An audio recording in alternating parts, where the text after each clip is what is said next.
Today's vlog isn't so much a book review as it is a critique on a certain section of a book. I will do a future book review if folks are interested, so if you are interested in a full book review of Dancing with Dragons, Invoke Their Ageless Wisdom and Power by DJ Conway. If you would like a full book review, leave it below in the comments and I will do so. But today I want to call attention to two sections specifically. And it's in light of the idea of how much can you trust just because it's in a book. This is a Llewellyn book. It's by DJ Conway. I've read many of her books. I've bought many of her books. I even had an opportunity to talk to her a handful of times on Facebook before I deleted my Facebook account. She is nice enough as an author to talk to, but I couldn't help but wonder where this stuff comes from. And I want to talk about specifically the elemental dragons and the Dragonscript. So towards the back of the page on 285, if you own this, there's this section for Dragonscript.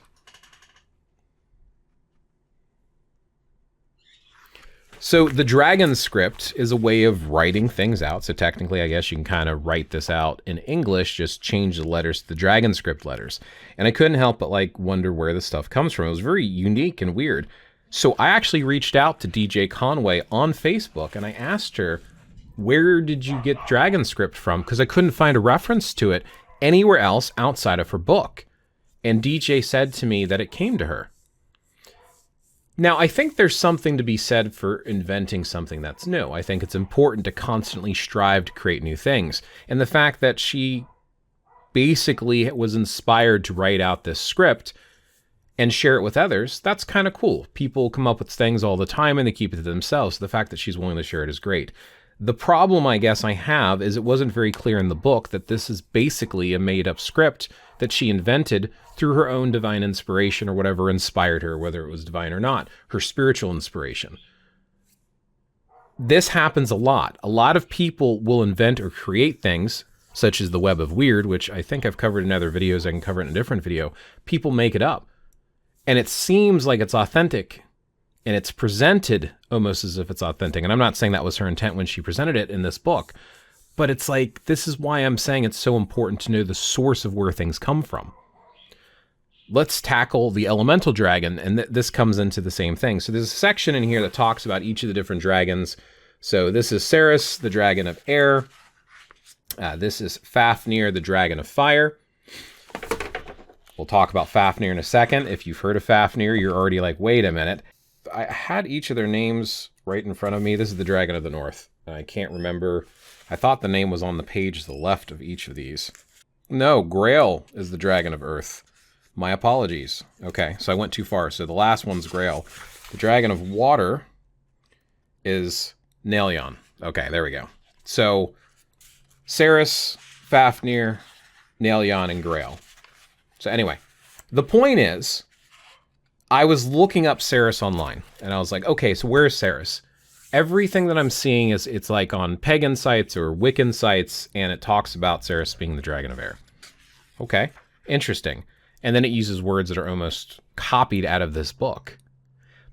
Fafnir specifically stuck out to me because of the Eddas and sagas. I am Icelandic American, I guess. My mom was born in Iceland. The sagas are great to read. If you want to research them and read them, they're great. In Sigurd's saga, Sigurður is a hero, and he faces the dragon, Dreki, Fafnir.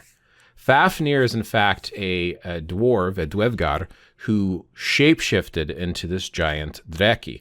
And as Sigurd's fighting him, I think at one point he has this magical sword that can able to cut through anything because of the dwarf who forged it for him, and he's hiding in a crack. And as Fafnir comes over, he stabs him and kills Fafnir, and he has all of his riches that he can now take because Fafnir's dead. But Fafnir is referring to a specific dragon, but it's used here.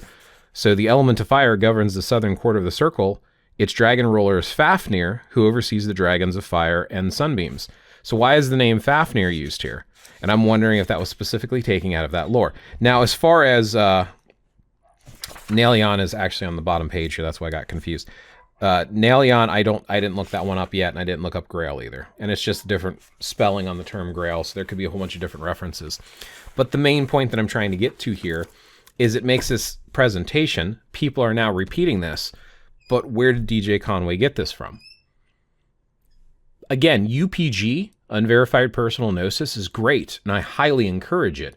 But without a disclaimer, I think it's misleading. I picked up this book when I was a kid. I don't even remember what year I bought it now, but I know I've had it for over 20 years. I'm almost positive I've had it. So this came out in 1998. So yeah, I mean, I don't think I bought it the second it came out, but when I started getting into this stuff, I got into it about 95 or so. So this came out about 3 years after I got into a lot of mysticism, magic, arcane type practices. And in case it's not clear from my screen name, well, actually my screen name is mostly dealing with Bruce Lee, who was referred to as a little dragon, but I love dragons.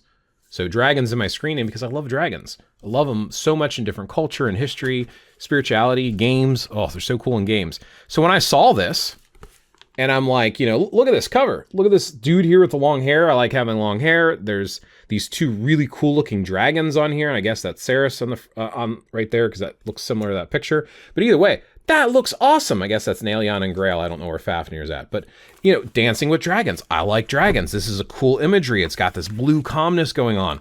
I want to read about dragons. So I read this and I took notes and I've got this journal. I'm writing down Dragonscript and everything else. Like, oh, this is Dragonscript. It's got to be important. So I did this whole jumping in because of the appeal and the aesthetic behind the idea of working with dragons, spiritual dragons.